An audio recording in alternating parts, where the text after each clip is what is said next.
Ikhwati fillah, kaum muslimin rahimani wa rahimakumullah. Alhamdulillah di sore hari ini kita bisa berjumpa kembali ya di ruang Zoom dalam rangka mempelajari salah satu cabang ilmu dari agama kita, yaitu kita akan mempelajari pelajaran tentang bab muamalah ya, yang akan disampaikan oleh guru kita Ustadz Tilang Prasetyo Hafizahullahu Ta'ala.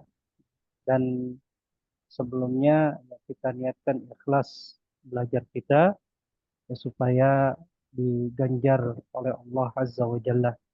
Dan Alhamdulillah kalau Ustaz sudah hadir di ruang Zoom ini ya, untuk mempersingkat waktu ya, Ana serahkan kesempatan ini kepada beliau. Falyatafaddal mashkura ma'jura. Nah, jazakallah khair Ustaz Fis. Assalamualaikum warahmatullahi wabarakatuh. Bismillahirrahmanirrahim. Alhamdulillahi hamdan katsiran thayyiban mubarakan fi kama yuhibbu rabbuna wa yarda. Asyhadu an la ilaha illallah wahdahu la syarika lah wa asyhadu anna Muhammadan abduhu wa rasuluhu la nabiyya ba'da amma ba'du. Suara saya bisa didengar teman-teman sekalian? Ustaz? Alhamdulillah jelas Ustaz. Jelas, Alhamdulillah. alhamdulillah. Baik. Insya Allah kita lanjut ya mengkaji dan menelaah buku pengantar fikih jual beli dan harta haram. Di pertemuan sebelumnya kita telah membahas ya judul di halaman 6 yang diberi tanda tebal di buku ini, yakni yang haram itu sedikit dan terbatas. Subhanallah, setelah kita bahas di pertemuan lampau, di dalam transaksi muamalah yang ada di agama kita, transaksi-transaksi yang diharamkan oleh Allah dan Rasul-Nya itu jumlahnya sedikit, terbatas, dan subhanallah, sudahlah yang diharamkan itu jumlahnya sedikit dan terbatas, kemudian Rasul juga menggantikan transaksi yang sedikit, haram dan terbatas itu juga dicarikan solusi dan dicarikan gantinya dengan transaksi-transaksi yang halal. Ini mengajarkan kepada kita tidak ada alasan muslim dan muslimah untuk terlibat, untuk terjun, untuk mempraktekkan lagi transaksi yang haram. Karena di syariat kita, ini hikmah dari penulis ya, ilmu yang penulis sampaikan, bahwasanya transaksi-transaksi muamalah yang haram jumlahnya sedikit, terbatas, dan dicarikan gantinya. Sehingga tidak ada alasan nih kaum muslimin untuk tetap bertahan melakukan, mempraktekkan transaksi-transaksi yang haram. Biasanya yang haram itu sedikit dan terbatas. Kenapa masih banyak kaum muslimin dan muslimah masih mengerjakannya? Di antaranya dua alasan kemarin dibawakan penulis. Pertama, karena alasan memang nggak tahu hukumnya, belum belajar, belum dapat informasi. Nah, ini masih dimaklumi. Adapun alasan kedua, karena rakus dengan dunia. Ini biasanya kadang sudah mulai tahu, dia sudah mulai dengar, sudah mulai belajar ya, sudah mulai tahu di bahwasannya transaksi atau aktivitas muamalahnya atau kerjaannya, profesinya, divisi yang dia pegang itu ada unsur-unsur yang haramnya, ada pelanggaran-pelanggaran syariat, dia kadang sudah tahu tapi tetap dilanggar. Kenapa? Karena rakus akan dunia. Ini alasan yang susah nih. Ini biasanya kadang orang-orang yang sudah tahu. Kalau orang yang tidak tahu kita maklumi, dia tidak tahu, tidak belajar, tapi masalahnya untuk orang-orang yang sudah tahu tapi masih tetap bertahan di transaksi yang haram dan bermasalah, itu kalau latar belakangnya rakus, nah ini baru kita berlindung ya, kita doakan semoga dapat hidayah, semoga mau berpegang teguh ya, kembali ke aturan-aturan syariat dalam cara mencari nafkahnya. Sekarang kita masuk ke poin selanjutnya di halaman 8, yakni Nabi Shallallahu Alaihi Wasallam tidak menciptakan skema transaksi. Jadi nanti kegiatan-kegiatan ekonomi yang dipraktekkan kaum muslimin ya, baik di era sahabat sampai sekarang nih di era kita, itu mayoritas yang ada itu bukan Rasul yang buat. Kalau di sini bahkan bisa disimpulkan kalau penulis mengatakan Rasul tidak menciptakan skema transaksi. Berarti ini mujmal ya, global. semua transaksi. Namun saya dapat materi ya di kitab Syarh Mumti karangan Syekh Ibnu Utsaimin rahimahullahu taala, ada satu transaksi muamalah yang Rasul yang buatkan, yakni wakaf. Maka bisalah uh, kita beri poin baru ya, bahwasanya mayoritas transaksi muamalah itu bukan Rasul yang buat. Jual beli, sewa menyewa, nanti akad kerjasama bisnis di bidang ekonomi perdagangan, kerjasama bisnis nanti di bidang pertanian, itu bukan Rasul yang buat. Itu sudah dikenal oleh umat-umat terdahulu. Adapun wakaf nanti ini baru di era Nabi Shallallahu Alaihi Wasallam. Keterangan Syekh Ibnu Utsaimin, wakaf ini tidak dikenal oleh umat-umat terdahulu. Ajaran-ajaran terdahulu tidak kenal yang namanya akad wakaf. Nah, di sini kita akan baca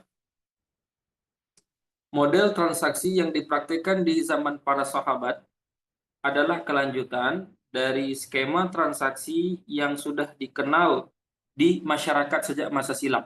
Jadi para sahabat di zaman Nabi SAW, mereka kan mempraktikkan beraneka ragam kegiatan ekonomi. Ini cuma kelanjutan, melanjutkan ya. Dulu udah dikerjakan sih oleh umat-umat terdahulu. Artinya transaksi itu sudah ada sebelum Nabi SAW diutus sebagai Nabi, bahkan bisa jadi sudah ada sebelum beliau dilahirkan. Sebelum beliau dilahirkan, ini praktek-praktek muamalah itu sudah ada. Nah, nanti tugas Rasul apa? Nah, ini luar biasa di poin selanjutnya, ini tugas Nabi Shallallahu Alaihi Wasallam. Karena itu, dalam menjelaskan masalah halal haram muamalah atau di dalam praktek-praktek akad-akad muamalah yang dilakukan oleh Rasul Shallallahu Alaihi Wasallam hanyalah memberikan batasan, membatasi atau memberikan larangan.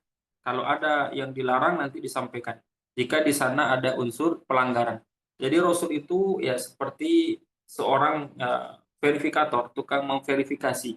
Jadi nanti sahabat itu bisa kita kita bayangkan ya, sahabat itu sudah sibuk ya menjalankan ketika kerja mereka menjalankan kegiatan ekonomi mereka yang beraneka ragam. Nah, Rasul itu nanti tugasnya menganalisa sebuah skema muamalah. Kalau ada sahabat yang bertanya, atau kalau Rasul ketemu kasus, nanti setelah dianalisa skema, alur, model transaksinya, maka Rasul nanti kalau ada yang perlu diberi batasan, Rasul berikan batasan. Kalau di sana ada unsur pelarangan, maka nanti Rasul sampaikan, oh ini tidak boleh, di sini ada larangan. Jadi ini tugas Rasul. Maka dari situ bisa kita pahami teman-teman sekalian bahwasanya kajian muamalah ini pun sudah ada di zaman Nabi Shallallahu Alaihi Wasallam. Bahkan itu salah satu tugas Nabi. Dia kadang-kadang Rasul juga sidak ya, inspeksi dadakan, datang-datang ke pasar. Pernah ya, asar ya, Rasul datang ke pasar, nampak salah seorang pedagang dia jual makanan pokok, gandum. Ada gondinya, tiba-tiba Rasul masukkan tangannya, spontan saja dadakan, tidak ada kabar sebelumnya, Rasul tiba-tiba masukkan tangannya, nanti jarinya sampai ke dasar wadah makanan tadi, dari tumpukan gandum tadi sampai paling bawah, itu ternyata yang bagian bawah basah. Kemudian Rasul tanya, ini kenapa wahai pedagang? Ini kenapa? Kemudian kata pedagang, kehujanan. Kena hujan. Kemudian kata Nabi SAW, afala ja'altahu faqat ta'am kayyarahun nas. Kenapa nggak kau taruh ini di atas? Kenapa nggak taruh di atas yang basah ini? Kayyarahun nas, agar orang bisa lihat. Ngapain sih harus di bawah? Karena baik zaman dulu sampai zaman sekarang, ini triknya sama. Kalau ada pedagang mungkin jual buah-buahan, atau ini jual gandum di zaman dulu ya, nanti yang di atas itu yang bagus, yang kering, yang premiumnya, yang di bawah itu yang lembab, yang bermasalah. Nanti mungkin kalau ada orang beli, nanti yang diambil yang keruk, yang di bawah. Nah, itu kan juga ada, zaman sekarang juga dipraktekkan nih. Tindak kriminal ini juga dipraktekkan beberapa pedagang, mungkin seperti buah-buahan, duku mungkin misalnya, seperti buah duku dan sejenisnya. Di atas bagus. Nanti kalau orang beli, keruknya yang di bawah, keruknya tidak bagus. Nah, ini penipuan. Kemudian Rasul lanjut sabdanya, man ghasya falaysa minni, barang siapa yang menipu secara umum, secara khusus ketika melakukan jual beli yang kasusnya ini, asbabul wurudnya ini, falaysa minni, maka dia bukan golonganku. Itu kata Nabi Shallallahu Alaihi Wasallam. Tadi solusi, itu kan dilarang Rasul. Yang bagus di atas, yang cacat, yang basah, yang lembab di bawah. Ini nanti biasanya triknya seperti tadi. Kan Rasul kasih solusi. Afala ja'altahu fawqa tu'am. Ngapain nggak dijadikan ini di atas gitu ya, dinampakkan yang basah ini agar orang melihat. Nah, ini solusinya. Mungkin kalau ada mungkin gandumnya basah, bagian kehujanan. Coba dijajarin saja. Ini yang kering, kualitasnya yang bagus, ini kualitasnya yang basah. Harganya tentu beda. Yang basah dengan yang kering harganya beda. Ini solusi dari Nabi Sallallahu Alaihi Wasallam.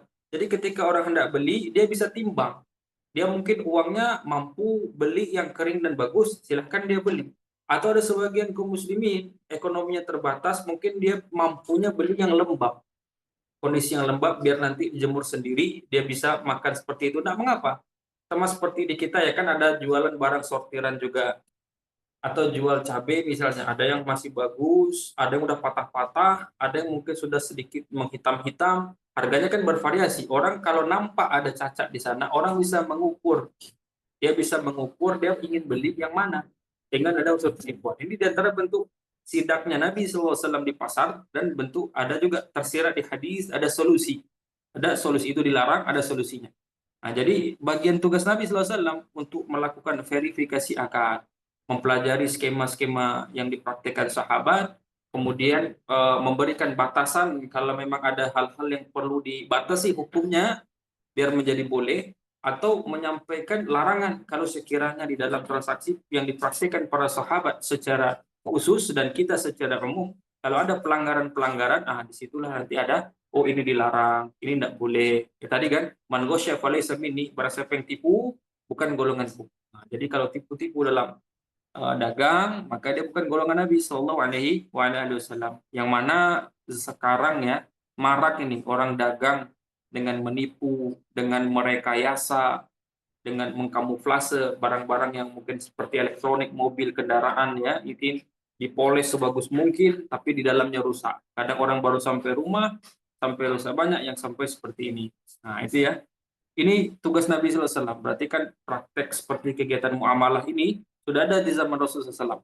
Dan perlu kita ketahui ikhwan wa akhwat, rahimakumullah, mentalnya para sahabat ini bagus. Sahabat itu dalam setiap aktivitas ekonomi yang mereka praktekkan, itu mereka selalu gelisah. Mereka itu selalu ingin tahu, antusias mereka ingin tahu, ini praktek atau profesi yang Anda lakoni, yang Anda jalani, ini ada masalah atau enggak? Maka sering tanya ke Rasul. Ada yang dagang, tanya ke Rasul. Ada yang melakukan sewa menyewa, tanya ke Rasul. Nanti Rasul cerna, Rasul amati skemanya, alurnya, nanti baru Rasul benerin kalau ada yang salah. Tapi kalau sudah aman, ya sudah, Rasul diamkan. Nah, ini luar biasa antusiasnya tinggi. Selayaknya kaum muslimin dan muslimah sekarang, dewasa ini, yang mereka memang peduli ya dengan aturan agama, menghormati dengan mengagungkan Allah Ta'ala dan Rasulnya, harusnya nih mereka dengan setiap kegiatan ekonomi yang mereka telah praktekkan, jalankan masing-masing, profesi yang telah mereka jabat ya, yang mereka jalani, harusnya mereka peduli itu dengan kegiatan ekonomi dan profesi mereka. Mereka tanyakan sama yang paham muamalah, ini udah benar nggak kerjaan saya?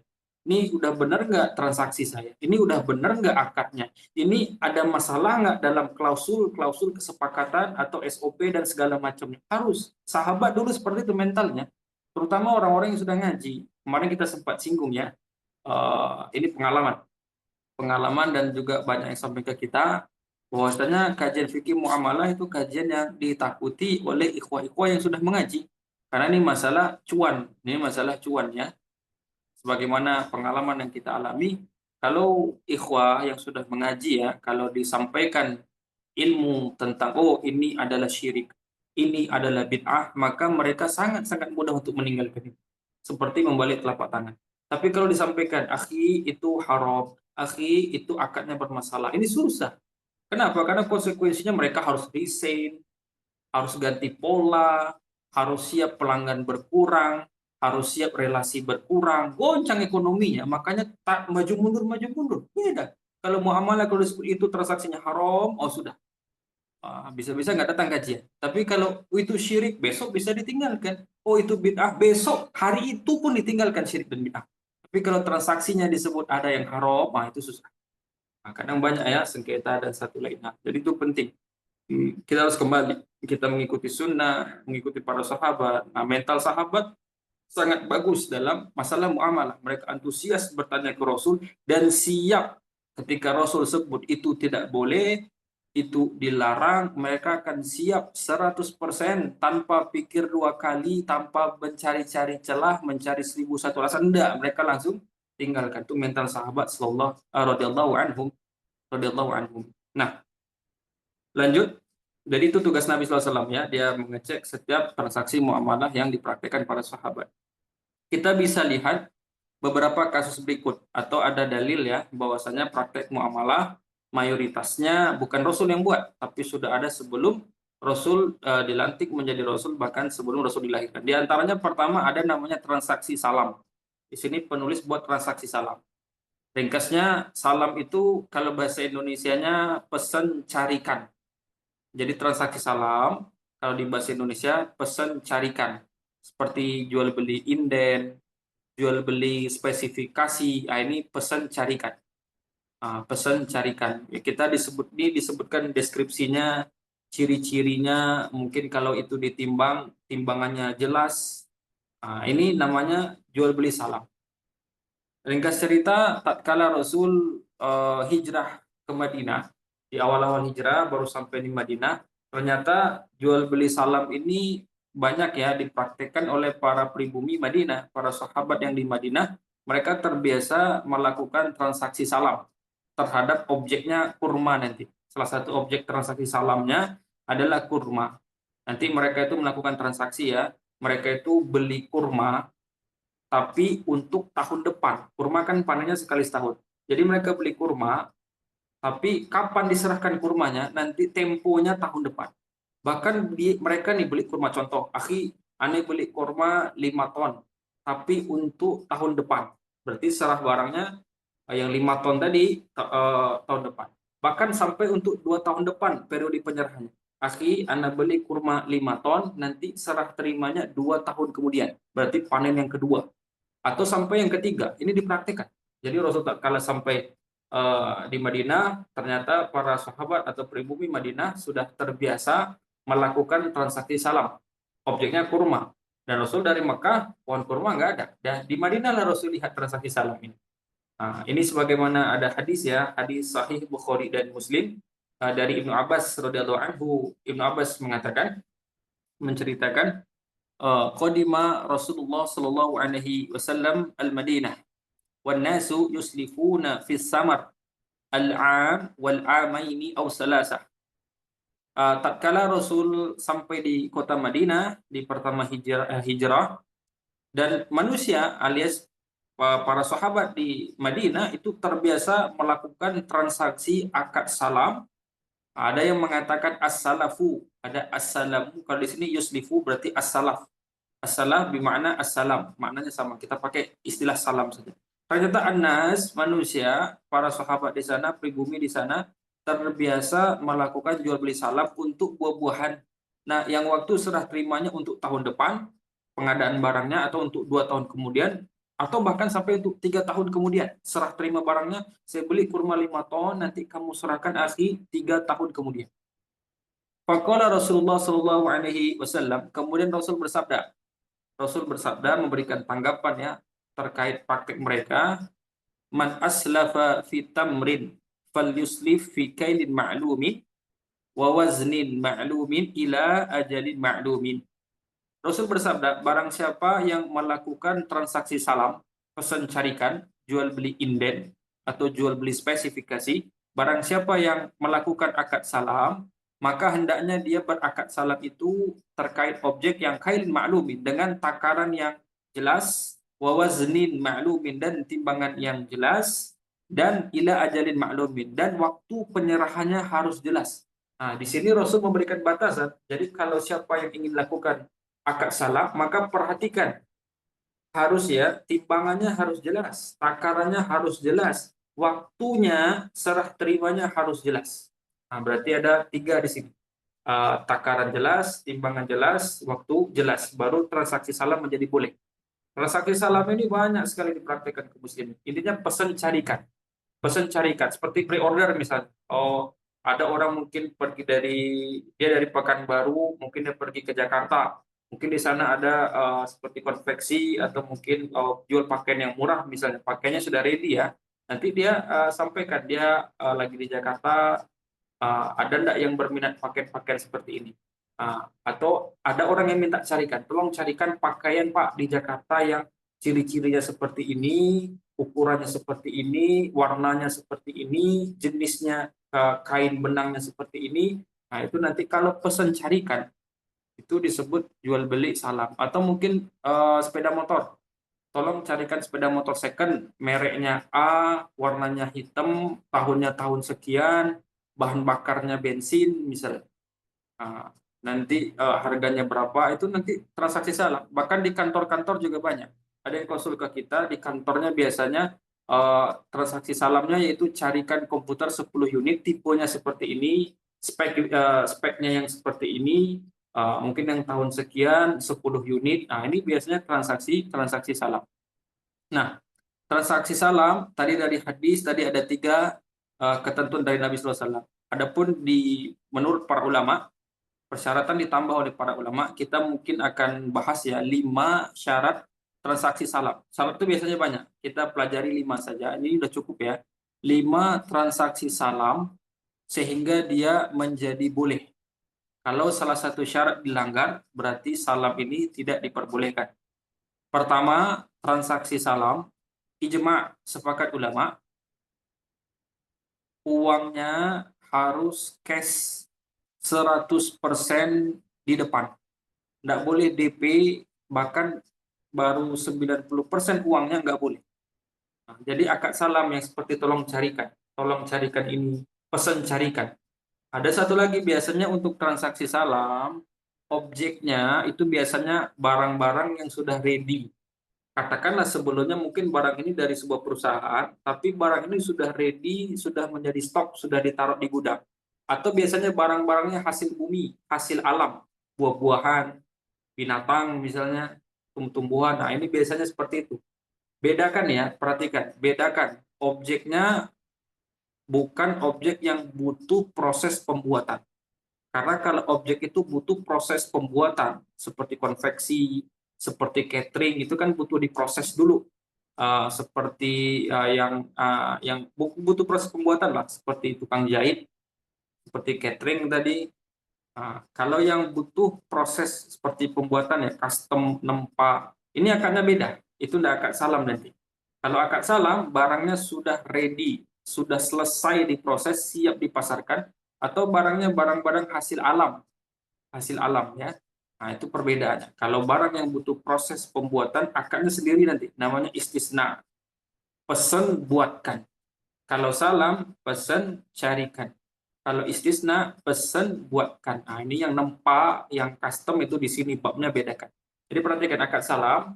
Untuk transaksi salam, uangnya pertama harus 100% di depan. 100% tunai di depan. Ya dan biadin, uangnya harus ketika di majelis akad, uangnya harus diserahkan 100% di depan. Contoh transaksi salam. Misal, mungkin kayak di Pekanbaru, katakanlah contoh saya penjual mangga, saya punya toko buah-buahan, ini sampel ya. Kemudian saya hubungilah teman yang biasa jual mangga Indramayu. Ini maaf sebut wilayah ini untuk pelajaran saja ya, ini tidak promo. Mangga Indramayu tentu saja wilayahnya di Indramayu, kebunnya di wilayah Indramayu dengan bibitnya juga bibit mangga Indramayu, gitu ya. Nah, saya nanti akan pesan ke teman, akhi, tolong carikan mangga Indramayu ya, 2 ton. 2 ton mangga Indramayu. Saya sebutkan ciri-cirinya yang sekilo isi 2. Nah, ini biasanya kalau mangga sekilo isi 2 itu besar. Rata-rata kan bisa isi 3 kalau agak kecil. Saya mintanya mangga Indramayu 2 ton. Spesifikasinya apa? Yang sekilo isi 2. Dan saya juga tegaskan jenisnya. Mangga Indramayu. Sekilo isi 2. Kalau bisa tingkat kematangannya yaitu 1 pekan sebelum jatuh dari pohon. Nah, karena kan butuh waktu transport ya dari Jawa Barat ke Pekanbaru itu ada hari. Kalau sekiranya dia matang di pohon, jatuh di pohon semua, nyampe sini bosok nantinya. Jadi disebutkan yang matangnya itu 1 pekan sebelum masa panen, nah gitu. Biar ada waktu jeda, space untuk sampai di sini. Nanti nyetok juga, nanti dipasarkan. Nah ini kurang lebih ya. Berarti kan 2 ton. Nah di sini perlu dipahami, yang pemain mangga Indramayu tadi atau si penjual salam tadi, dia harus orang yang pro, dia harus orang yang biasa jual mangga seperti ini. Sehingga dia harus bisa kalkulasikan berapa biaya all in seluruhnya. Dia harus pertimbangkan mangga Indramayu 2 ton. Pertama dia hubungi. Satu lagi tambah. Serah terimanya 3 bulan lagi. Nah, itu ya. Serah terimanya 3 bulan lagi, hari itu hari Senin misalnya, tanggal sekian, bulan sekian, di jam sekian. 3 bulan lagi ya, mangganya 3 bulan lagi. Berarti bisa diasumsikan ini panen mangganya di Indramayu itu kurang lebih 3 bulan lagi. Lebih dari 3 bulan lagi. Nanti waktunya jelas. Baik. Nah, si penjual mangga Indramayu tadi, dia harus orang yang biasa jual mangga. Dia harus telepon dulu link dia. Dia ini orang yang punya banyak link, kenalan orang-orang yang punya kebun mangga di wilayah Indramayu. Dia hubungi dulu ketersediaan stok ya, link-link dia. Kemudian pedagang tadi dia harus kalkulasikan, akumulasikan semuanya. Berapa dia harus jual, dia harus pandai di situ. Dia harus hitung modal berapa, kemudian berapa dia hendak ambil untung, berapa nanti biaya operasional yang dibutuhkan, atau berapa nanti biaya tak terduga. Nanti seluruhnya dihitung sama dia, baru disampaikan. Oh, baik, setelah saya hitung, mangga Indramayu dengan spesifikasi yang Bapak sebutkan, 2 ton tadi, dan penyerahannya 3 bulan lagi, itu dengan harga dengan harga 10 juta, contoh, 10 juta. Itu all in. All in. Operasionalnya di sana, ongkirnya di sana, marginnya di situ. Nanti kalau ada biaya-biaya tak terduga, biaya belusukan segala macam, itu dari situ udah semua all in. 10 juta sampai Pekanbaru sampai di tangan Bapak. Dia harus pandai menghitung harga tadi. Dan saya, itu majelis akad, masih tatap-tatapan wajah, maka saya harus kasihkan uang 10 juta tadi. Tidak boleh DP, tidak boleh separuh, apalagi barang sampai baru bayar, tambah tidak boleh. Saya ulangi ya, cash 100% di depan, dan bayarnya ketika majelis akad.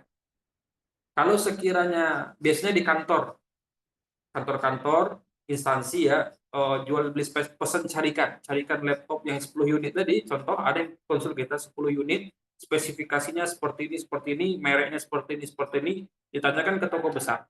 Biasanya kadang kalau instansi resmi, kadang barang datang, bayarnya kapan? Nanti, tunggu cair anggaran. Berarti kan uang tertunda.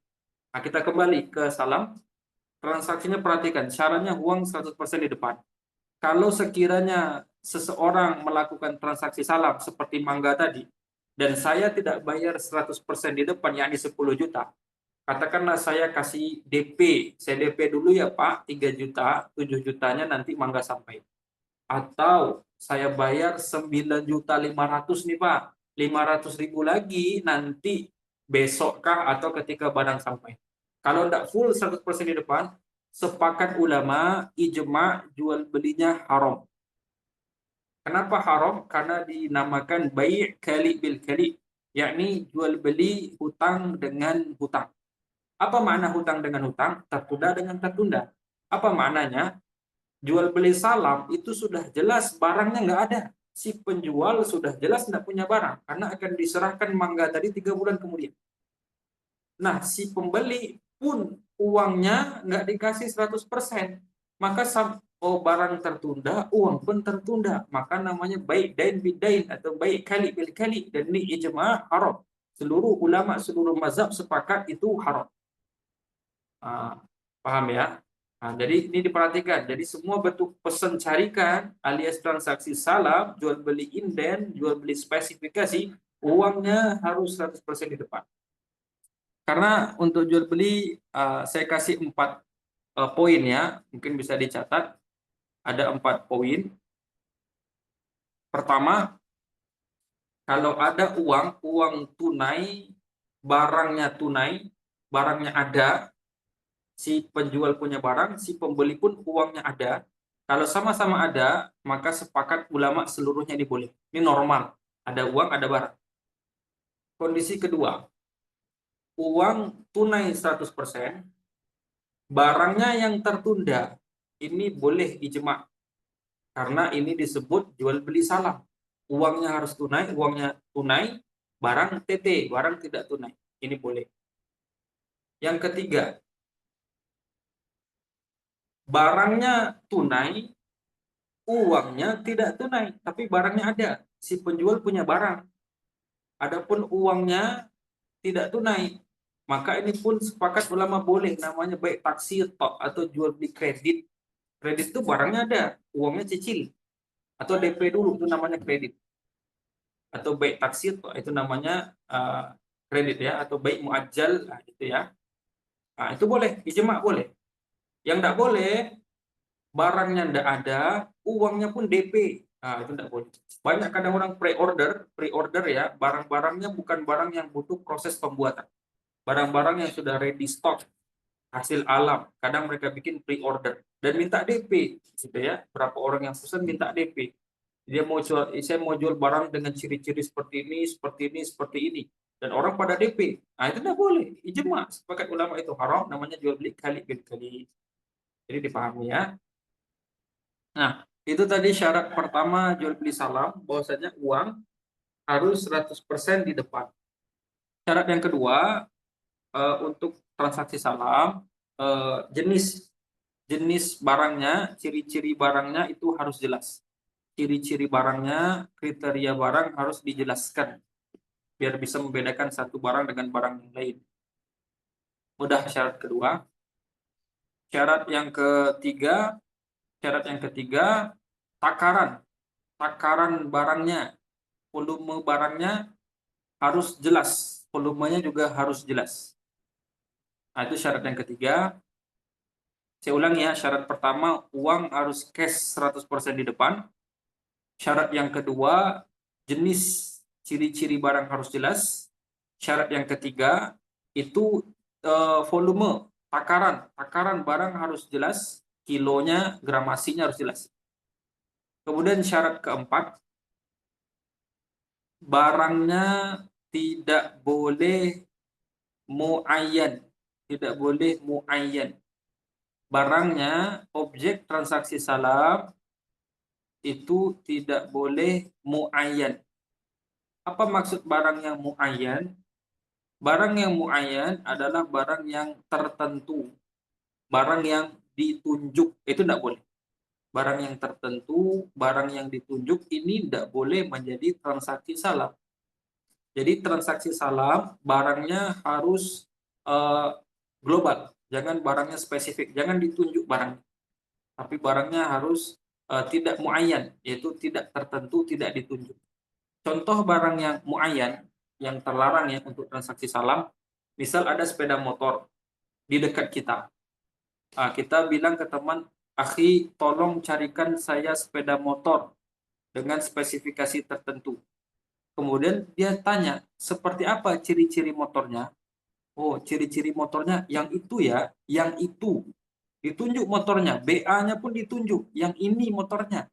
Kalau dia tunjuk yang ini, yang itu motornya, ini namanya muayyan, ini tidak boleh. Borornya besar.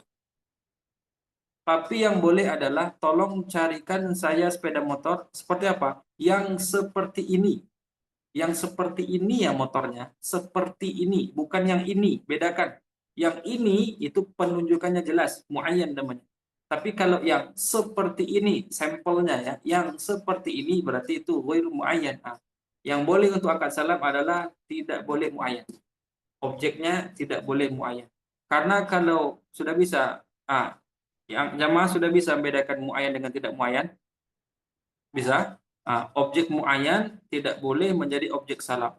Kalau yang ini, barangnya itu yang ini nggak boleh. Tapi yang seperti ini. Ya, motornya yang seperti ini ya.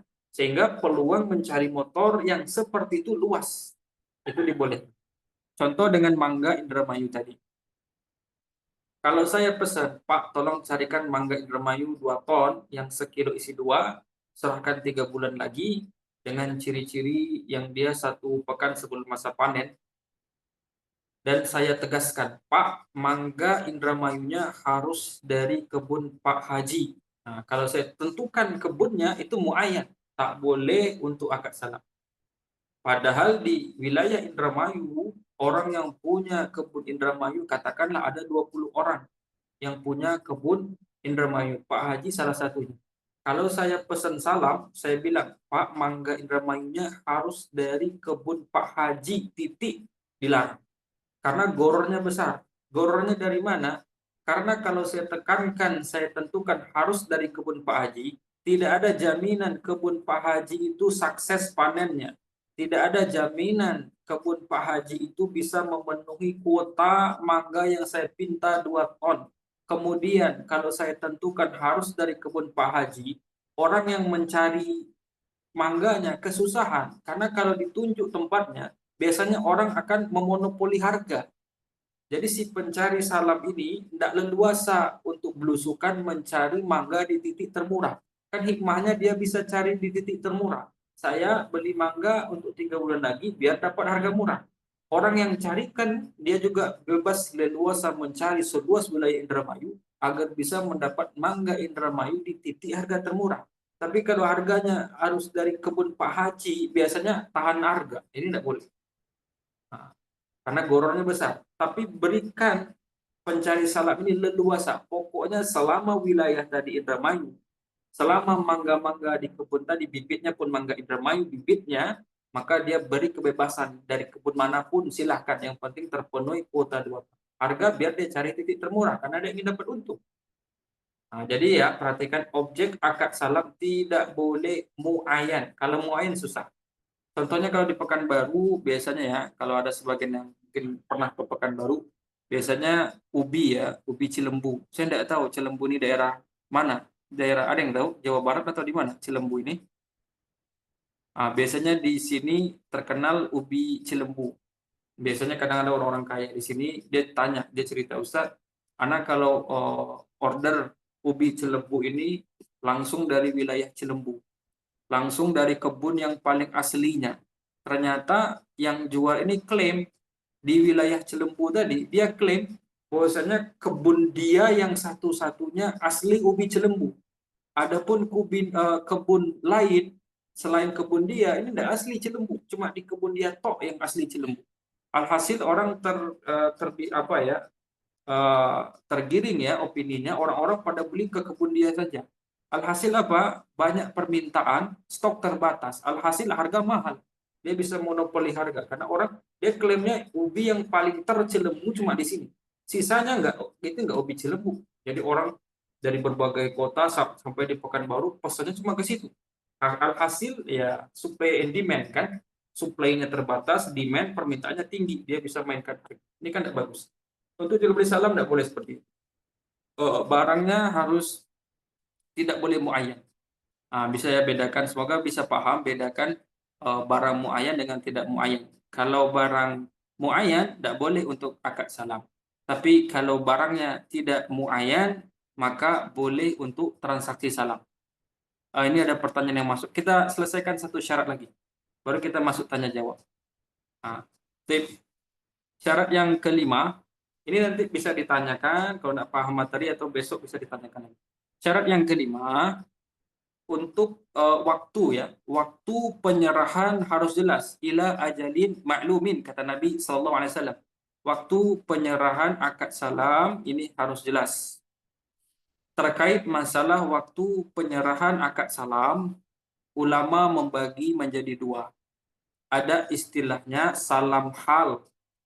Salam hal yakni transaksi salam yang waktu penyerahan barangnya di bawah 1 bulan. Di bawah 1 bulan. Kemudian ada yang kedua salam muajjal. Pakai hamzah bukan ain ya. Salam muajjal. Salam muajjal yaitu salam yang waktu penyerahannya lebih dari 1 bulan. Bisa 3 bulan, bisa 6 bulan, bisa setahun. Untuk salam hal, salam yang penyerahan barangnya di bawah 1 bulan, mayoritas ulama larang. Namun ulama mazhab Syafi'i membolehkan. Kalau Dr. Erwandi melarang salam hal, salam yang durasi penyerahannya di bawah 1 bulan dilarang. Adapun salam muajjal, salam yang penyerahan objeknya di atas 1 bulan, bahkan semakin lama bulannya semakin afdol akad salam, semakin salam dia, semakin lama penyerahannya. Sahabat 2 tahun, 3 tahun, semakin panjang tempo penyerahannya itu semakin tersalap, semakin salam sekali dia. Adapun salam muajjal yang penyerahannya di atas sebulan, ijma ya, sepakat ulama itu boleh. Ini boleh, yang paling selamat ini. Adapun salam hal, ulama silang pendapat. Mazhab Syafi'i dan sebagian ulama lain membolehkan. Intinya itu ya, nanti fleksibel di sini. Dr. Arifin Badri, Ustadz Aminur Baif, condong salam hal dibolehkan. Kalau ada Dr. Erwandi, nanti salam hal tidak boleh. Nah, ini dia seputar salam. Banyak ya, seperti supply kontrak. Nah, di buku Dr. Erwandi itu dilarang. Supply kontrak ya, mayoritas prakteknya dilarang. Apa itu supply kontrak? Misal, ada rumah makan Padang. Biasanya rumah makan Padang ini nanti ada yang datang untuk menawarkan ayam. Ayam ya, misalnya nanti dijelaskan ciri-cirinya. Kebutuhan kami rumah makan Padang, ayam dengan usia sebulan yang bisa dipotong 4. Kemudian ayam ini sehari kami butuh 20 ekor dan dikontrak nanti. Makanya supply kontrak, ngenyuplainya dikontrak sebulan atau selama periode 6 bulan. Tiap hari kamu harus antarkan 20 ekor ayam dengan ciri-ciri usia 1 bulan bisa dipotong 4 selama 2 bulan atau selama 3 bulan. Ini jual beli salam. Tapi rumah makan Padang apakah bayar cash di depan? Jawabannya tidak. Mungkin per berapa bulan baru dibayar. Maka ini dilarang. Kalau mau boleh, kalau ingin boleh supply kontrak untuk seperti rumah makan Padang atau yang lainnya, maka dia harus tentukan harga. Pak, tolong, ini yang bolehnya. Pak, tolong carikan saya ayam usia 1 bulan yang bisa dipotong 4 bagian ya, 20 ekor per hari selama 2 bulan. Berarti 20 ekor per hari kali 60. Dia harus bisa menghitung harganya. Pak, untuk 2 bulan total semuanya sekian juta. Dan pemilik rumah makan Padang harus bayar cash 100% baru boleh supply kontraknya. Tapi kalau dia bayarnya tempo, berapa bulan kemudian baru bayar. Nah, itu melanggar transaksi salam. Itu dimaksud di buku Ustaz Erwandi, supply kontrak itu terlarang karena supply kontrak ini merupakan akad salam. Karena biasanya barang yang akan disuplai itu ciri-cirinya ditentukan. Nah, itu nanti pesan carikan seperti ini, dan seperti ini. Itu disebut jual beli salam. Nah, jadi ini ya, jual beli salam. Dan pelajaran kita di sini, jual beli salam itu bukan Rasul yang buat, karena Rasul tak kala sampai di Madinah, salam ini sudah ada. Adapun Rasul tugasnya cuma membatasi. Kemudian di sini dibuat penulis, Nabi Shallallahu Alaihi Wasallam bukan orang yang menciptakan transaksi salam. Beliau hanya memberi batasan agar dalam akad salam tidak terjadi goror. Karena kalau gaya mangga tadi harus dari kebun Pak Haji, goror besar. Karena kebun Pak Haji tidak ada jaminan sukses panen, tidak ada jaminan bisa memenuhi kuota 2 pot. Ini salam yang terlarang. Ini sepertinya banyak masuk pertanyaan, Ustaz. Kita jawab dulu, tidak apa-apa. Silakan Ustaz.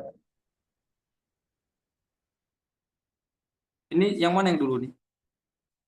Oh, yang di bawah yang dulu atau yang di atas dulu? Di atas Ustaz. Urutannya, oh di atas dulu. Saya baca di Iya. atas ya. Baik. Saya bacakan tidak apa-apa ya, maaf.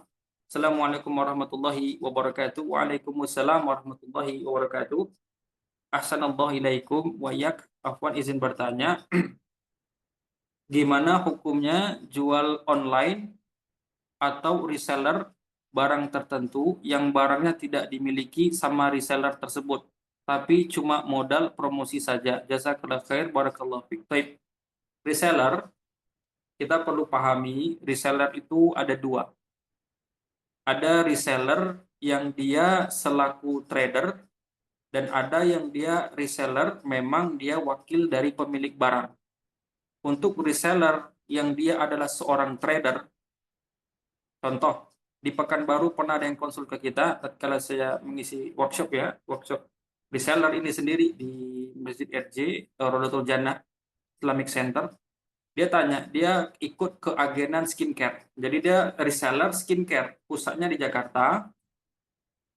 Dia agen katanya, dan dia katanya reseller. Tapi secara praktek perhatikan. Dia ketika ada yang pesan skincare, dia kan posting tuh katalognya. Ketika ada yang pesan skincare wilayah Pekanbaru, kemudian dia kan nggak punya barangnya, kemudian dia ajukan pesanan ke Jakarta, pihak pusat nggak bakal kirim barang sebelum dia bayar. Nah, maka kalau disuruh bayar dulu, maka reseller ini adalah seorang trader. Berarti beli putus. Tidak ada trust, tidak ada kepercayaan, tidak ada izin resmi untuk menjualkan barangnya, nggak ada izin resminya. Intinya ini beli putus. Nah, untuk kasus agen, reseller yang modelnya seperti saya sampaikan, karena nggak ada trust dengan pemilik, bahkan kita nggak kenal dengan ownernya. Ini Pekanbaru, owner di Jakarta, nggak saling kenal, bukan teman dekat, bukan pula saudara. Bahkan kalau ingin ajukan pesanan disuruh bayar dulu, berarti kan beli putus. Untuk reseller yang seperti ini, reseller yang ia adalah trader, maka nggak boleh dia jual barang tadi sampai barangnya, dia beli dulu barangnya, sampai barangnya dikirim, dia terima, baru boleh jual barang. Jadi jangan mungkin dia dapat izin masarkan saja ya. Jangan dia terima DP, jangan berakad dulu. Kalau dia tidak punya barang, mungkin dia dapat izin posting katalog. Jangan pernah berakad pas posting katalog di Pekanbaru, di postingnya katalog skincare. Ada orang pesan 20 unit misalnya, 20 pieces. Maka dia list orang yang pesan, jangan berakad. Tadi cuma boleh wa'id bisyira, janji beli. Janji jual, janji beli. Bukan akad, tapi janji jual, janji beli. Setelah ada 20 orang yang pesan, kemudian dia ajukan, dia beli dulu barangnya dari Jakarta, cash, bisa, atau bagaimanalah akadnya. Yang penting barang sampai di tangan dia. Setelah sampai di tangan dia 20 pieces tadi, baru konfirmasi ulang. Orang yang pesan tadi sampaikan, Bapak, Ibu, Alhamdulillah sekarang skincare-nya sudah saya miliki. Siapa yang jadi beli, konfirmasi ulang. Ternyata dari 20 orang yang pesan, setelah kita adakan barang, setelah barang kita terima, takobutnya sudah, kemudian yang jadi pesan cuma 16 orang. Ya sudah, itu rezeki kita. Adapun 4 orang kan tidak jadi, itu jadi stok kita. Yang namanya pedagang harus punya barang. La tabi' ma laysa indak. Jangan pernah jual barang yang tidak kau miliki, kata Rasulullah. Ini kondisi pertama reseller yang ia adalah trader. Kedua, ada reseller yang dia adalah wakil. Yang dia adalah wakil. Bisa karena saudara, bisa karena teman dekat. Berarti ada trust, ada kepercayaan di sana. Contoh, yang bertanya mungkin posisi di Jakarta. Dia punya saudara atau teman dekat di Bandung misalnya. Ada keripik di Bandung. Kemudian bisa saja temannya di Bandung sampaikan, "Akhi, tolong jualkan keripik saya di Jakarta." Berarti kan diizinkan tuh, karena teman atau karena saudara. Ini reseller, ini berarti dia mendapatkan izin. Untuk kondisi kedua, yang sudah mendapatkan izin seperti ini, dia boleh menjual walaupun tidak punya barang, karena dia wakil. Al-wakil bimanzilatil muwakkil. Wakil ini posisinya seperti yang mewakilkan, perpanjangan tangan. Jadi ketika yang di Bandung memang punya keripik, dia di Jakarta sama saja dengan punya keripik. Nah, untuk wakil yang kedua, yang reseller ia selaku wakil, dan dia dapat izin, ini biasanya kalau di Jakarta ada yang pesan 20 kilo, kita hubung teman, "Akhi, kamu kirim kerupuknya 20 kilo." Pasti dia nggak minta uang dulu, karena udah ada trust. Mungkin setelah kita dapat uang, baru kita stop. Nah, untuk wakil yang kedua, wakil reseller selaku wakil, ada 2 aturan yang mengikat. Pertama, ada wakil yang mendapatkan fee saja. Yang kedua, ada wakil yang mendapatkan margin. Ini akadnya harus jelas. Contoh wakil yang mendapatkan fee. Temannya tadi punya kerupuk di Bandung, dan dia di Jakarta. Kemudian dia sampaikan ya, entah dia yang memulai, "Akhi, saya jualkan produk kamu di Jakarta," atau si teman tadi bilang, "Akhi, bantu jualkan kerupuk saya di Jakarta." Kemudian kalau wakil yang mendapat fee, dia akan sampaikan, "Teknisnya bagaimana?" Kemudian teman di Bandung sampaikan, "Akhi, pokoknya kamu jual kerupuk ini sekilo 80.000 titik. Nanti kamu kalau laku per kilo saya kasih 5.000." Maka ini wakil terikat. Maka jangan sampai di Jakarta dia jual kerupuk lebih dari 80.000. Kalau dia jual lebih dari 80.000 per kilo, maka dia khianat. maka dia telah berkhianat daripada amanah tadi. Ini namanya wakil terikat mendapatkan fee. Bagaimana kalau kita wakil, reseller wakil ingin mendapatkan margin, kita rubah akadnya. Kita sampaikan ke teman yang di Bandung, akhi, gini saja, kerupuk kamu sekilo berapa saya store? Berapa saya harus store ke kamu? Kemudian teman tadi bilang, pokoknya kamu serahkan ke saya sekilonya uang 80.000. Kamu bebas jual berapa saja. Nah, berarti kalau sudah seperti itu kita diberi kebebasan mengambil margin sendiri, berarti kita pilih margin. Dan kita bebas di Jakarta mau jual 90.000 sekilo, 100.000 sekilo, silahkan. Yang penting kita kasih ke teman di Bandung 80.000 sekilo. Nah, ini kurang lebih ya seputar reseller. Tapi kalau resellernya dia cuma modal promosi saja. Ini mungkin dapat izin posting katalog saja. Kalau dia perhatikan dia reseller yang mana? Semoga yang bertanya paham ya. Kalau dia reseller yang beli putus, nggak ada trust, bukan kenal, bukan saudara, nggak kenal siapa pemiliknya, ketemu pun tidak, pasti nggak ada kepercayaan. Kita suruh kirim dia nggak bakal mau kirim barang karena nggak kenal. Wajar nggak kenal, nggak bakal mau dia kirim barang. Kalau kita beli putus, jangan pernah jual sebelum punya barang. Maka yang ada cuma kayak tadi pre-ordernya, pesan, janji beli, janji jual. Al-wa'id bisyira, ya. Nah, murabaha al-wa'id bisyira, jual beli dengan akadnya janji beli atau janji jual. Itu yang bisa dilakukan. Wallahu a'lam. Selanjutnya,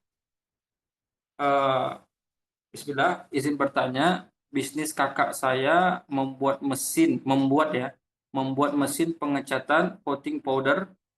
Calon pembeli memberi DP, lalu anak buah kakak saya membuatkan mesinnya. Bila selesai pembuatan mesinnya dan tidak ada komplain, baru dibayar sisanya. Apakah diperbolehkan bisnis seperti ini? Mohon nasihatnya, syukran. Baik, perhatikan. Untuk kedua ini, objek yang dijual ini butuh proses pembuatan. Entah itu custom, entah dirakit dulu, entah nempa dulu.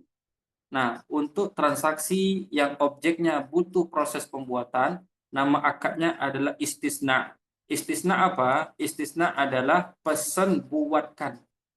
Nah, untuk akad istisna seperti yang bertanya ini, membuatkan mesin coating powder ini, pengecatan coating powder, untuk akad istisna, karena barangnya butuh dibuat dulu, di custom dibuat dulu, dicetak dulu, dirakit dulu, maka bagaimana teknis pembayarannya? Keterangan mayoritas ulama, teknis pembayaran untuk istisna bebas. Bebas, mau cash keras di awal, silahkan, mau DP, bayarnya cicilan, silahkan, atau tempo, atau barang selesai, baru bayar cash, silahkan. Teknis pembayaran bebas, boleh semuanya. Ini untuk transaksi istisna. Semoga bisa dipahami yang bertanya.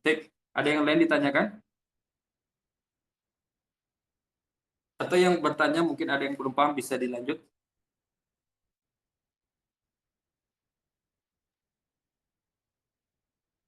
Ada yang lain ditanyakan? Silakan, ada yang mau bertanya, bisa langsung dengan Ustaz. Atau yang bertanya tadi paham ya jawabannya? Atau bisa ditanggapi yang bertanya paham jawaban? Kalau enggak mungkin bisa ditanggapi. Yang bertanya barusan. Oh, ini ada masuk. Saya baca sebentar. Oh, alhamdulillah, jazakallah khair. Nah, wa iya. Yang ini ada yang ditanyakan, silakan. Anda boleh bertanya, Ustaz. Silakan Ustaz. Iya, eh, misalnya kita ke salah satu teman pesan untuk diprintkan kitab, Ustaz. Tapi Diprintkan Ustaz. ya, diprintkan kitab, ya. Tapi beliau tidak punya perintannya, hanya kawannya, ya. Dia pesan lagi ke kawannya. Oh, Akhirnya kitab kita diprintkan oleh kawannya, ya. Tetapi si perantara ini dia tidak punya mesin bisa print. tidak bisa menentukan harga, Zat. Harganya nanti setelah dicetak, ya, setelah dicetak. Gimana, Ustaz? Bagus pertanyaan Ustaz. Nah, untuk ya jasa percetakan ya, seperti print tadi dan percetakan, ini lebih ke akad istisna. Akadnya apa namanya? Istisna seperti tadi. Harganya biasanya mungkin kalau belum fix, estimasi lah. Mungkin idealnya untuk istisna berarti si perantara tadi boleh dia nggak punya barang. Boleh nggak punya barang karena dia biasa nerima order, dan setelah dapat order pun nanti dia naikkan pesanan kepada percetakan. Idealnya dia dengan percetakan berusaha lah estimasi harga. Estimasi harganya berapa, baru nanti terwujud yang namanya akad istisna. Yang namanya akad istisna. Idealnya seperti itu. Ini dulu, dihitung dulu berapa halaman yang akan di-print, berapa nanti mengcover jilidnya. Saya biasanya kalau ada print kitab, sebelum di-print nanti disuruh harganya dulu. Pesannya seperti itu. Kadang ada murid yang bantu ya. Ada beberapa kitab yang di-print, dibuatkan hardcover misal. Biasanya saya nih Ustaz ya, minta dihitungin dulu sama tukang printnya. Dihitungin dulu, nanti dapat berapa halamannya dihitungin, mereka pakai kalkulator, berapa covernya, hardcover misal berapa kena semuanya, sekian. Dan itu sejauh ini tidak meleset Ustaz. Sesuai seperti itu. Idealnya gitu Ustaz, ke depannya Iya, ya. Biar iya. menjadi akad istisna. Adapun nanti pembayaran dari yang pemesan dia bisa DP atau mungkin kitab selesai dia baru bisa bayar. Biar nanti akad istisna tadi harganya menjadi jelas karena nanti harganya nanti ketika akad, menentukan harganya ketika akad. Jadi kalau seperti tadi memang berkoordinasi yang menerima pesanan, setelah dapat ada rencana mau ngeprintkan kitab, dia harus hitung dulu dengan berapa halaman. Biasanya dengan percetakan sudah dapat angkanya Ustaz. Dia akan hitung. Biasanya kan per lembar dia ngambil berapa rupiah ya. Dia bisa ngitung pakai kalkulatornya, covernya semuanya dia bisa ngitung. Nanti kita sampaikan harganya. Bagaimana kira-kira gitu ya. Ternyata deal katanya sudah. Baru kita eksekusi. Mungkin agak mutar tapi itu yang selamat. Biar tidak ada goror di sana. Harganya jelas. Bisa Ustaz? Nah, Ustaz. Nah, Ustaz. Alhamdulillah. Ke- Nah, sejauh ini gini, Ustaz. Kemudian yang permasalahannya kalau misalnya si perantara ini sudah tahu harganya dari percetakan itu sekian, tapi si perantara ini menambahkan Zat dari harga untuk dari mengambil percetakan ya untuk hmm, mengambil untung. Bagaimana Zat? Berarti di sini memang si perantara ini memang penjual ya. Dia memang jual saya. Jawabannya boleh. Dia kalau memang dia perlakukan dirinya ini orang yang beli ke dia, dia si perantara nih. Dia si perantara, tapi orang ke dia tuh beli. Jadi dia bisa tentukan harga.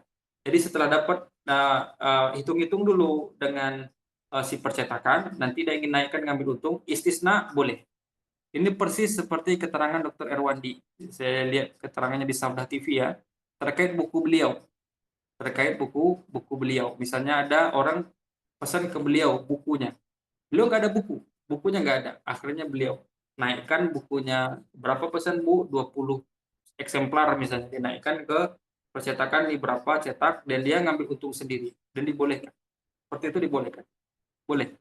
Lain kasus kalau kita menjadi wakil ya. Kalau kita menjadi wakil, ini nanti beda nanti hitung-hitungan. Mungkin kita wakil dari percetakan, tapi wakil bisa nggak wakil mengambil margin? Jawabannya bisa, tergantung akad yang kita buat. Jawabannya seperti tadi, insya Allah boleh. Kalau kita selaku penjual ya, kita nanti kita pokoknya jual. Adapun percetakan kita bisa pilih-pilih, bisa di tempat A, tempat B, tempat C. Yang penting kita memang terkenal menjualkan kitab-kitab yang sudah diprintkan tadi. Yaitu akadnya istisna karena butuh proses. Percetakannya itu butuh proses. Jawabannya boleh, Ustaz. Boleh insya Allah. Jazakumullah khairan, Ustaz. Baik. Ada yang Ada lain? yang bertanya lagi? Yang lain silakan bisa langsung dengan Ustaz atau lewat chat. Oh, ini ada seperti itu. Oh iya ya, silakan Ustaz. Ada. Bentar. Oh, Teh. Afwan izin bertanya lagi, Pak Ustadz, bila kita pesan taksi online via aplikasi, namun ketika driver tiba di rumah, ternyata driver minta di-cancel dan bayar langsung ke driver supaya tidak kena potongan. Apakah kita berdosa karena berkhianat pada pihak aplikasi? Mohon nasihatnya. Coba bantu saya paham soalnya. Berarti kita kan pesan taksi online dari aplikasi. Kemudian dihubungkan oleh aplikasi kemudian tatkala sampai ke kita, dia minta cancel yang dari aplikasi, berarti dia minta offline berarti ya. Dia minta secara offline. Apakah kita berdosa karena kita ikuti? Jawabannya iya. Karena perhatikan, di mana letak berdosanya kita menolong si driver sedang berbuat dosa. Pasti kalau perusahaan tahu, saya nggak tahu ya regulasinya. Ini kalau perusahaan tahu seperti ini, pasti perusahaan nggak terima. Karena kan apa ya, perusahaan itu brandnya, dia yang manajemen, dia yang punya brand, dia yang menghubungkan antara si user dengan si drivernya, dia yang hubungkan, dia yang carikan, dia yang lempar kemana dia lempar. Ini etikat si offline ya, sudah dapatnya dari online, dia ketemu, dia minta offline, biar bulat ke dia uangnya. Karena kalau via aplikasi dijalankan, tentu ada fee untuk perusahaan. Karena memang perusahaan yang punya brand, perusahaan yang memarketingkan dia, ini wajar dapat fee. Kalau kita iya kan, maaf kita berdosa. Dari mana berdosanya? Karena kita telah menolong, sepakatlah kesannya, kita menolong si driver sedang berbuat maksiat.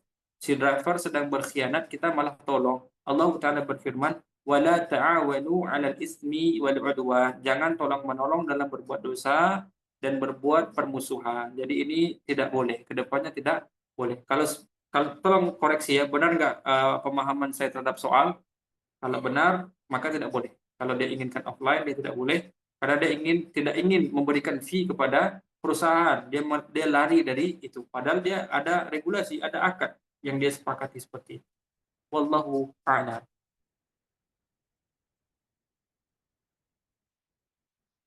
Ada yang lain? Iya, mungkin ini sama dengan yang pernah anak alami Ustaz, ketika anak belanja online Ustaz, sebuah Belanja kitab online, ya. Ustaz? Kitab, Ada? iya. Oh, Belanja belanja online kitab. kitab, iya online. Oh, Iya. silakan. Kemudian pihak toko meminta untuk di-cancel dengan alasan kalau lewat toko itu dipotongnya terlalu besar, Oh, oh, sehingga oh. sehingga antum langsung beli ke ana saja, langsung cancel ya, kemudian langsung ke ana transfer, tapi tidak transfer dulu, barangnya sudah sampai antum transfer, seperti itu Ustaz. Bagaimana Ustaz, Hmm. apakah Berarti sama di seperti sini ini Ustaz? yang saya pahami berarti tokonya ini makelarnya berarti Ustaz ya. Tokonya lah yang masarkan. Sehingga Iya, Ustadz dapat link ini dari toko kan? pertama dari toko online Ustaz, toko Ya online itu kan. maksudnya. Iya. Ustadz kan Nah, kan intinya eh, iya, iya. toko inilah yang memasarkan kitab itu kan. Hmm, Dialah yang hmm. memposting. Dialah makelarnya gitu kan. Betul Ustaz. Simsarnya. Ketika Ustadz mengajukan pesan ke toko, mungkin pemiliknya Japri mungkin bisa jadi gitu ya. Iya, betul Ustaz. Betul. Dia bilang jangan melalui toko tadi, karena kalau melalui toko, tokonya akan mengambil margin ya, karena itu kesepakatan kan. Ah, Lewat belakang saja dengan saya, ini tidak boleh. Ini yang dilarang oleh Nabi SAW. La yabi' ba'dukum ala bai'il ba'din. Jangan sampai sebagian kalian menjual di atas penjualan saudaranya, atau mana lainnya, jangan sampai kalian membeli di atas pembelian saudaranya. Contohnya seperti tadi. Ustadz dengan toko mungkin sudah aplikasi ya. Kalau itu online aplikasi, biasanya nanti ketika sudah masuk keranjang, sudah ingin masa pengiriman, itu akan hampir jadi. Tiba-tiba datang pihak ketiga, walaupun dia pemilik barang ya, batalkan dengan dia, berarti kan dia ingin membatalkan transaksi tadi. Nanti buat dengan saya. Masuk ke hadis tadi, Ustaz. Dilarang oleh Nabi Shallallahu Alaihi Wasallam. Dan dia juga bentuk khianat. Nah, padahal ya, Allah yang gerakkan Ustadz untuk beli ke toko tadi. Toko tadi punya jasa enggak? Iya. Mungkin toko tadi namanya besar. Iya, Ustaz ya. Toko Betul tadi Ustaz. biasanya punya nama. Dia Hmm. yang punya brand. Sehingga dia punya brand dan orang percaya ke toko tadi. Banyak pembelinya. Itu tadi tidak benar. Kedepannya tidak boleh, Ustaz ya. Itu ada bentuk khianat. Kan kita bisa rasakan ya. Dia potong, istilahnya batalkan saja sama dia. Sama saya saja ulang gitu ya. Biar nggak dapat si yang pertama tadi, itu tidak boleh. Karena ini harus dipahami ya. Si pembeli tadi juga harus belajar. Dari mana belajarnya? Boleh jadi dia dapat rezeki karena melibatkan si toko. Kadang ada kalanya rezeki kita itu sampai ke kita karena melibatkan orang lain. Jadi pahami, jangan berkhianat dalam syirkah. Dia kan sedang bersyirkah dengan toko, paham Ustaz ya? Dia sedang punya kesepakatan dengan toko bagi hasil kan? Perwakilankah? Jangan berkhianat. Karena ada di zaman Nabi SAW, ada dua orang adik kakak, saudara kandung. Ringkas cerita, yang si abang ini kerja terus mencari nafkah. Adapun si adik ini mengikuti Nabi terus, ngekor kepada Nabi. Mulazamah bersama Nabi. Belajar ilmu terus. Lama-lama abangnya komplain. Kok saya saja yang kerja? Ini adik saya tidak pernah kerja ya Rasul. Pokoknya komplain kepada Rasul. Akhirnya Rasul bersabda, la'allaka turzaku bih. Boleh jadi kamu laris daganganmu. Kamu diberi rezeki oleh Allah karena ada keberadaan saudaramu yang belajar. Karena kamu cover dia, makanya ada yang beli. Sama kayak tadi, dia punya barang. Kalau dia jual sendiri belum tentu laku. Tapi karena dilibatkan orang lain, gara-gara terlibatnya orang lain, lalu lewat rezeki dari situ. Jadi ingat hadis ya, la'allaka turzaku bih. Boleh jadi kamu ini dikasih rezeki karena keberadaan adik kamu yang kamu tanggung. Mungkin kalau kamu sendiri dagang, nggak nanggung dia, belum tentu laku. Paham ya? Ada keterlibatan rezeki kita karena orang lain. Karena memang kadang orang bersyirkah itu ingin rakus ya, ingin menguasai. Ada orang kongsi, rupanya tambah besar, dia ingin menguasai. Makanya Allah berfirman, wa inna katsiran minal khulata'i la yabghi ba'duhum 'ala ba'din illa allazina amanu wa 'amilus solihati wa qalil mahum. Sesungguhnya mayoritas orang yang berkongsi, mayoritas orang yang bersyirkah, yang bekerja sama, maka sebagiannya akan menzolimi sebagian yang lain. Sebagiannya ingin menguasai, ingin merasa lebih pintar, lebih punya andil, lebih punya skill, lebih berjasa dari sebagian yang lain, ingin menguasai. Kecuali orang-orang yang beriman dan beramal soleh. Kecuali orang yang bersyirkah adalah orang yang beriman dan beramal soleh, mereka gak akan zalim. Wa qalilum mahum, tapi sedikit orang yang seperti ini. Itulah sebab pecah kongsi. Yayasan pecah, warisan ribut, semua yang diperkongsikan pasti ada sebagian yang ingin menguasai sebagian lain. Dibisikkan syaitan, ini kan karena kamu besarnya, ini kan barang kamu, ini kan ide kamu, hati-hati. Sama kayak tadi ya, yang menimpa yang punya buku, oh ini kan buku saya, harusnya saya dong yang berhak ngambil untung, ngapain sih toko tadi ngambil untung? Padahal enggak, bisa jadi terpancing, tergerak hati orang beli karena dia melibatkan toko tadi. Nah, jadi jangan anggap diri ini hebat ya, yang kasih rezeki itu Allah Ta'ala. Jangan sampai ada keinginan-keinginan untuk berkhianat, mengkhianati akad, tidak boleh. Al-muslimuna ala syurutihim, kata Nabi sallallahu alaihi wasallam. Seorang muslim harus wajib baginya untuk mengikuti kesepakatan yang telah dia buat berdua. Allah Ta'ala berfirman, ya ayyuhallazina amanu aufu bil uqud, wahai orang-orang yang beriman, sempurnakanlah, penuhilah, tepatilah kesepakatan perjanjian yang kalian buat.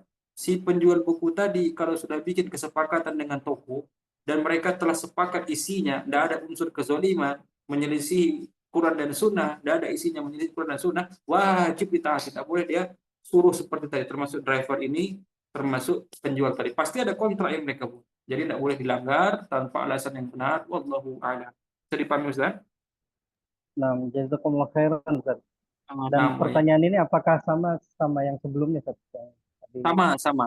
Ini Ya, driver pasti punya kontrak dengan perusahaan aplikasinya ya. Ustaz. Nah, Aplikasi ini kan jazakumullah khairan, maksudnya Ustaz. perusahaannya kan. Nah, Ustaz. Maaf ya Ya, seperti Gokar, Gojek kan berarti Go apa namanya? Nama perusahaannya Go apa namanya? Gojek ya perusahaannya. ya. Grab atau Gojek, nah itu pasti Ya. perusahaan itu pasti punya kesepakatan fee-nya, pasti ada hitung-hitungannya, tidak boleh khianat. Kalau kayak ini kan khianat, tolong cancel yang itu langsung dengan saya, itu ada khianat, menyelisih akad yang mereka buat, ini tidak boleh. Wallahu a'lam. Dan Ada ini yang lain? apakah terjadi, Ah, apakah sama juga apabila terjadi di pendidikan, Ustaz? Apabila misalnya di salah satu lembaga pendidikan ya, kemudian dia mendapatkan murid kan karena manajemen menyebarkan apa flyer gitu kan, nah, mendapatkan murid. Ya, kemudian sudah belajar nih antara guru dan murid, ya belajar, ya kemudian guru digaji, ya kan. Nah, hmm, kemudian di tengah jalan itu si murid itu ya minta untuk berhenti dari lembaga tersebut, tapi masih mau belajar sama guru tersebut, Ustaz. Itu kan apakah sama, Ustaz? baik. Ah, ini bisa hampir sama seperti tadi, karena kan yang menghubungkan murid dan guru adalah manajemen, benar tidak? Benar Ustaz Ustaz. ya? Betul, Ustaz. Oke. Ini termasuk ke seperti tadi. Kecuali Ustaz, kecuali inisiatif si murid ya, si pihak murid, dia memang meng-cancel sendiri nih kepada pihak manajemen baik-baik, etikat baik, memang ingin berhenti dari manajemen, tapi dengan gurunya lanjut. Harusnya transparan. Harusnya ini tetap transparan. Bagaimana memutus akad ya, akad ijarah namanya. Itu kan jual beli jasa ya. Jasa privat itu namanya akadnya ijarah. Akad ijarah ini adalah akad yang lazim. Lazim yakni akad yang mengikat kedua belah pihak, dalam artian para ulama sebutkan dalam artian tidak boleh satu pihak membatalkan akad ini. Berarti kalau misal memang pihak yang pembeli jasa alias si murid tadi dia ingin memutus, kemudian pihak penyedia jasa si pihak manajemen memang mau ya putus baik-baik, pisah baik-baik, kan sudah aman. Kemudian ternyata si murid ingin kepada gurunya tadi. Nah, ini dibolehkan selama manajemen tidak punya regulasi. Tapi kalau manajemen buat regulasi, guru yang kami carikan murid jangan pernah nanti mengajar di belakang kami diam-diam tanpa melibatkan manajemen. Kalau ada klausul itu di pihak manajemen, maka guru tersebut tak boleh lakukan. Intinya harus izin dengan pihak manajemen, Ustaz. Karena kan diperhatikan, yang perantaranya pihak manajemen, ada andil nggak? Ada. Mungkin kalau tanpa pihak manajemen nggak akan kenal tuh si guru dengan pembeli jasa, nggak bakal ketemu mereka. Nah, jadi tadi semuanya baik-baik. Batalkan akad secara baik-baik, mulai akad baru secara baik-baik, tapi harus izin. Ada kalanya manajemen itu mewanti-wanti karyawannya, jangan sampai ngajar di belakang kami, atau ikut manajemen lain, atau nanti solo, single, jangan. Karena harus ikut manajemen. Bisa manajemen perketat aturan, boleh, Ustaz. Boleh, karena manajemen itu untuk menjaga stabil ya, bagaimana jalannya programnya, dia harus regulasi harus kuat. Jadi pahami, Ustaz? Nah, Ustaz. Alhamdulillah, jazakumullah khairan, Diperbaiki Ustaz. klausul dengan manajemen. Tapi kalau manajemen bebaskan, silahkan ya guru-guru mengajar via manajemen kami yang kami carikan silahkan. Dapat sendiri, cari sendiri silahkan. Memang dibebaskan ya. Ini berarti tidak ada regulasi, bebas si guru tadi. Tapi kan ada guru tuh diikat ya. Diikat kalau ikut manajemen kami, ya dengan manajemen kami, tidak boleh manajemen lain, tidak boleh sendiri-sendiri. Kan ada seperti itu ya. Tinggal akadnya dibaguskan. Akad-akadnya dibaguskan. Tapi seperti tadi Ahsannya berdiskusi, gurunya juga lapor ke manajemen, Pak, murid yang salah satu klien kita itu dia sepertinya ingin berhenti dari ikut program manajemen, tapi dia tawari ingin belajar dengan saya secara pribadi. Bagaimana Bapak izin atau tidak? Kalau diizinkan lanjut, kalau tidak ya kita harus balas jasa karena manajemen juga bantu carikan orang untuk kita ya. Gitu Ustaz. Komunikasinya harus dibaguskan. Nah, Ustaz. Jazakumullah khairan, Ustaz. Ah, wah, iya. Waktunya waktunya Oh iya, sudah terlalu oh iya sore sudah atau lewat mau waktunya. lanjut, Ustaz? Masya Allah. Oh, Terserah, Ustaz. kayaknya sudah Ustaz, sudah Sudah, ya. 24. Nah, baik, mungkin itu saja pembahasan kita ikhwah wa akhwat. Kalau salah kata ini dari saya, kalau ada pertanyaan bisa disimpan ya. Besok silakan di awal mungkin bisa langsung ditanyakan, bisa terkait materi yang kita bahas yang belum dipahami, ada yang belum jelas, atau mungkin ada pertanyaan ya bisa seputar muamalah tidak mengapa. Mungkin saya tutup Ustaz ya. Silakan, Ustaz. Wallahu a'lam wa sallallahu ala nabiyyina Muhammad wa ala alihi wa ashabihi ajma'in wa akhiru da'wana alhamdulillahi rabbil alamin. Assalamualaikum warahmatullahi wabarakatuh. Waalaikumsalam warahmatullahi wabarakatuh. Jazakumullah khairan, Ustaz. Baik.